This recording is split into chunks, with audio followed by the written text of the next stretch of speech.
بسم الله الرحمن الرحيم والصلاة والسلام على أشرف المرسلين. Salam alaikum, bonjour tout le monde. Aujourd'hui, on va voir ensemble une autre vidéo تبع les séries de vidéos les projets startup. Aujourd'hui, on va voir comment réaliser votre idée d'un projet startup.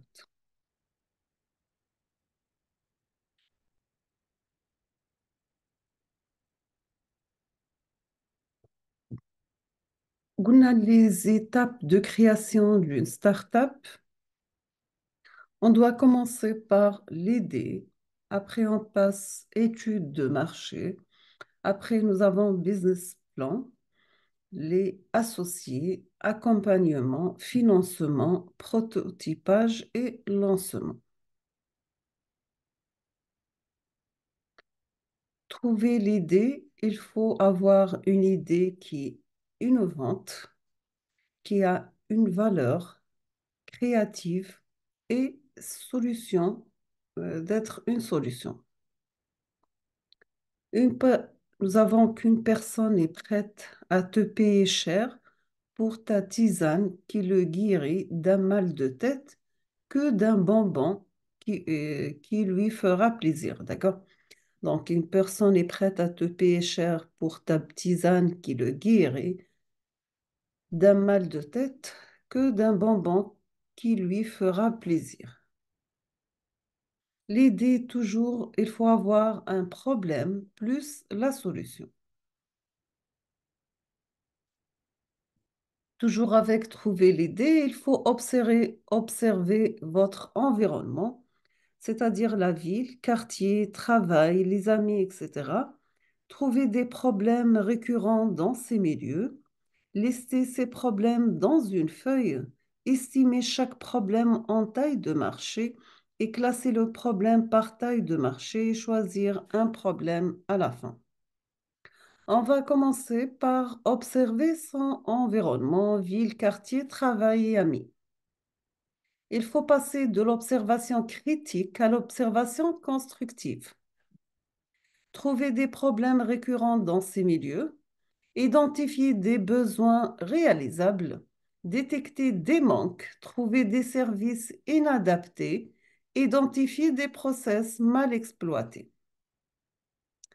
Pour troisièmement lister ces problèmes dans une feuille, il faut définir des catégories, définir l'ordre de priorité. Quatrièmement, estimer chaque problème en taille de marché. Il faut commencer par définir la faisabilité, définir le nombre de personnes atteintes par le problème, définir l'importance du problème et l'impact de la solution.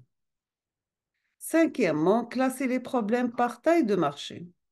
Il faut la catégorie et la taille de la population visée, le coût, l'impact sur la société. Choisir un problème, donc la taille de marché, tes compétences à concevoir la solution, ton coût de cure et feeling. Quels sont les différents types d'innovation? Nous avons innovation ex nihilo, à partir de rien, invention de nouvelles catégories de produits ou services. Nous avons innovation radicale, rupture par rapport à l'existant. Et nous avons aussi innovation incrémentale, c'est amélioration d'un produit ou service existant. Toute personne a la capacité d'être créative si elle se débarrasse des normes existantes, des habitudes, des règles et de la rationalité. Il existe des méthodes d'aide à la créativité. Nous avons le brainstorming, la défectuologie, le concassage et la matrice de découverte.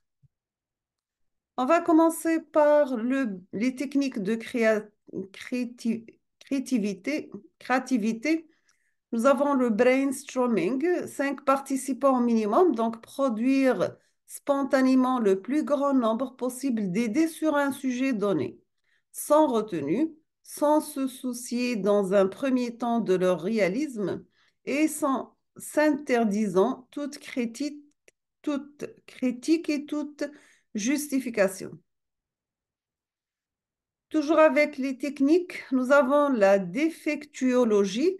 Cette technique consiste à adopter une attitude très critique. Vous avez génératrice d'idées en prenant conscience des insatisfactions existant dans l'usage d'un produit, dans le recours à un service ou bien dans le fonctionnement d'une institution. Utilisez le brainstorming pour recenser tous les défauts, les inconvénients ou bien les faiblesses d'un produit ou d'un service, les classer en fonction de certains critères, puis rechercher des solutions d'amélioration et de suppression de ces éléments insatisfaisants.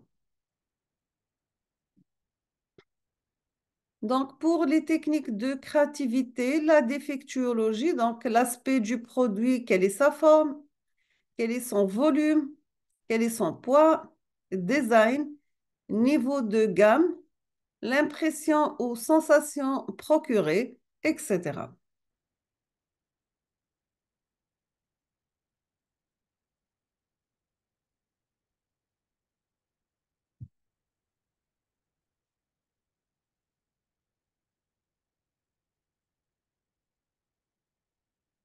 Toujours avec la technique de créativité, la défectuologie, l'usage du produit, vous avez avoir idée sur la commodité, le mode d'emploi, apprentissage et facilité d'emploi, la dangerosité, solidité, fiabilité, réutilisation, etc. L'utilité du produit, nous avons satisfaction, également voir ses besoins en amont ou en aval, besoins pour d'autres utilisateurs. Quelles sont les limites, utilité limitée, combinaison possible avec d'autres produits et services, efficacité, etc. On passe maintenant au conditionnement du produit.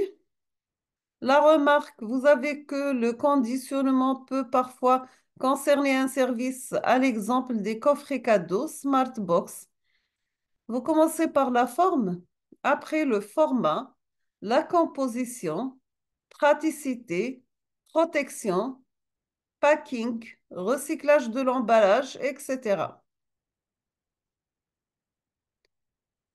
On passe maintenant à la cibilité du produit. Donc, quel est le canal de distribution, les lieux de vente, les horaires habituels, le vente en ligne, la souplesse, est-ce qu'il obligation d'un abonnement, achat réservé aux membres d'un club, etc. Les délais, donc délais pour obtenir ou disposer du produit ou du service, etc.